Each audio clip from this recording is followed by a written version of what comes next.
হযরত আব্দুল্লাহ ইবনে আব্বাস রাদিয়াল্লাহু তাআলা আনহু বলেন, যখন কোরআন শরীফের আয়াত নাজিল হয়ে যায়, কুল লা আসআলুকুম আলাইহি আজরান ইন্নাল মাওয়াদ্দাতা ফিল কুরবা। আল্লাহ পাক ডেকে বলে, ইয়া রাসূল আল্লাহকে, ইয়া হাবিবাল্লাহ, নবী গো, ও নবী, আপনি জানিয়ে দেন, আপনি বলে দেন, আপনি আপনার সাহাবীদেরকে জানিয়ে দেন, বলে দেন, আমি দাওয়াতের বিনিময়ে, ইসলামের বিনিময়ে কোনো কিছু চাই না, তবে আমি চাই আমার নিকট আত্মীয়র ভালোবাসা চাই, নিকট আত্মীয় যারা তাদের ভালোবাসা চাই। সাহাবীরা ডেকে বললে, ইয়া রাসূলুল্লাহ, ইয়া হাবিবাল্লাহ, নবী গো, মান করাবাতুকা হাউলাইল্লাযীনা ওয়াজাবাত আলাইনা মুওয়াদ্দাতুহুম। হুজুর, ইয়া রাসূলুল্লাহ, ইয়া হাবিবাল্লাহ, নবী গো, কারা আপনার নিকটাত্মীয় যাদেরকে ভালোবাসা আমাদের উপর ওয়াজিব হয়ে গেছে, আমাদের উপর তো আবশ্যক হয়ে গেছে, কারা আপনার নিকটাত্মীয়? ইয়া রাসূলুল্লাহ, ইয়া হাবিবাল্লাহ, নবী গো, জানতে চাই। আমার নবী বলে, তারা হলো, 1 নম্বর হলো আমার আলী, 2 নম্বর হলো আমার ফাতেমা, 3 নম্বর হলো এদের সন্তান হাসান হুসাইন।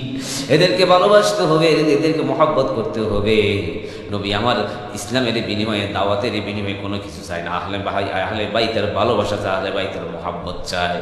আমার নবী অন্য হাদিসের মধ্যে বলেন, হযরত আলী রাদিয়াল্লাহু তাআলা আনহু হতে বর্ণিত, হযরত আলী রাদিয়াল্লাহু তাআলা আনহু বলে, দয়ার নবী, মায়ার নবী সাল্লাল্লাহু আলাইহি সাল্লাম হাদিসে পাকের মধ্যে বর্ণনা করে দিয়েছে, আমার নবী একদিন কি করলেন, হাসানকে ডাক দিলেন, হুসাইনকে ডাক দিলেন, ডাক দেওয়ার পরে এদেরকে জড়াইয়া ধরলেন, হাসান হুসাইনকে জড়াইয়া ধরার পরে আল্লাহ নবী বললেন, মান আহাব্বানি, যে ব্যক্তি আমি নবীকে মহব্বত করলো, ওয়া হাব্বা হাযাইনি, এবং এদেরকে যারা ভালোবাসলো, মহব্বত করলো, ওয়া আবাহুমা উম্মুহুমা, এবং এদের মা বাবাকে যারা ভালোবাসলো, মহব্বত করলো, আমি মদিনার নবী, কামিয়ার নবী জানিয়ে দিচ্ছি, কানা মাইয়া ফি দারাজাতি ইয়াউমাল কিয়ামাহ, কিয়ামতের দিন ওই উম্মত আমার দরজায় থাকবে, আমার সাথে থাকবে, আমার সাথে কিয়ামতের দিন ওই ব্যক্তি জান্নাতে থাকবে।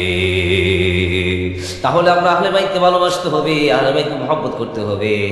আহলে বাইতকে যদি ভালোবাসেন, মহব্বত করেন, পাক পাঞ্জাতনকে যদি ভালোবাসেন, মহব্বত করেন, আমার নবী জানিয়ে দিল, কানা মাইয়া ফি দারাজাতি ইয়াউমাল কিয়ামাহ, কিয়ামতের দিন আমার নবীর দরজায় থাকবেন, আমার নবীর কাছে কাছে থাকবেন, আমার নবীর সাথে আপনার হাসর নাসর হবে।